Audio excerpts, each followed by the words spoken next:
Beginning on April 7th, 2000, a 4-month killing spree began on the Hawaiian island of Kauai. After 2 were dead and 1 was nearly dead, the killer vanished and has never been caught. This is the story of the Kauai serial killer. Lisa M. Bissell was born March 7th, 1962. Not much is known about her early life, and all that I was able to find was that by the time she was 38, she was living in Hanapepe, Hawaii, on the island of Kauai. I was able to find one picture of her.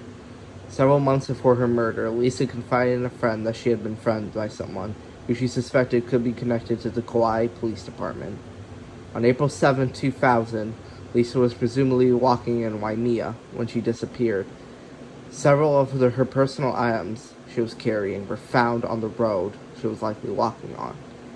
Later that same day, between 2 to 6 p.m., Lisa's body was found in a ditch near the Kauai State Park. She had been raped, beaten, and stabbed. In addition, her throat was slit. Police would find DNA at the scene and collect it.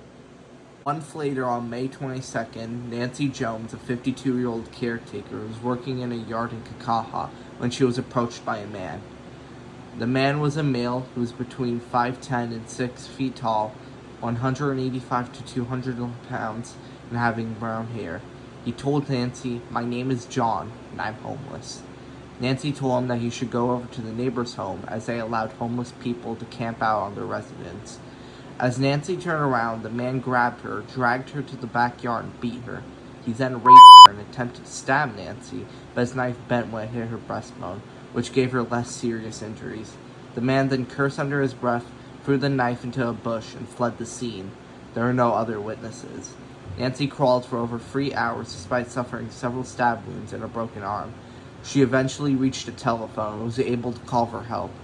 After she was treated, she helped the police make a composite sketch of the attacker, and they were able to collect DNA samples. The killer would take a break until August of that year, when he would strike for the third and final time.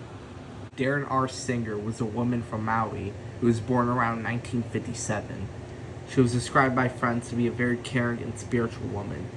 On August 29th, she was camping at the Pakala Point Beach in Pakala Village.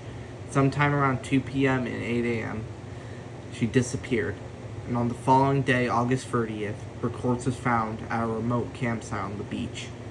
She was raped, her throat was slit, and her face was beaten nearly beyond recognition. The following September, a memorial was held for Darren, which attracted over 500 residents. This would be the Kauai serial killer's final crime before he went dormant. On September 1st, all of the crimes were linked together due to matching DNA. The local police put out a $10,000 reward for any information on the killer. Police would have Nancy Jones pick out her attacker from a lineup of suspects. She was able to eliminate 2, but was not able to narrow down the suspects any further. However, to this day, police have their eyes on Waldorf Roy Wilson, a convicted sex offender who was 50 at the time of the murders, as the prime suspect. He had been convicted of rape and kidnapping in Oahu in 1983 and was paroled in 1999. He was rearrested on September 12, 2000 for parole violation. This led to KHNL Channel 8 News reporting that he had been arrested after being questioned about the murders. Waldorf ended up suing the Kauai County Police Department and Honolulu Magazine. Waldorf's DNA was tested against the killers, but the results were inconclusive, and Waldorf has never been arrested for the murders. Even 25 years later, the Kauai serial killer has not been caught, and the murders remain unsolved. The murders have been covered on America's Most Wanted in the episode Trouble in Paradise. It's very sad as time will continue passing, and it's very possible that the murders will never be solved. Thanks for watching this video. If you liked it, please like and subscribe to get notified when I post. Thank you.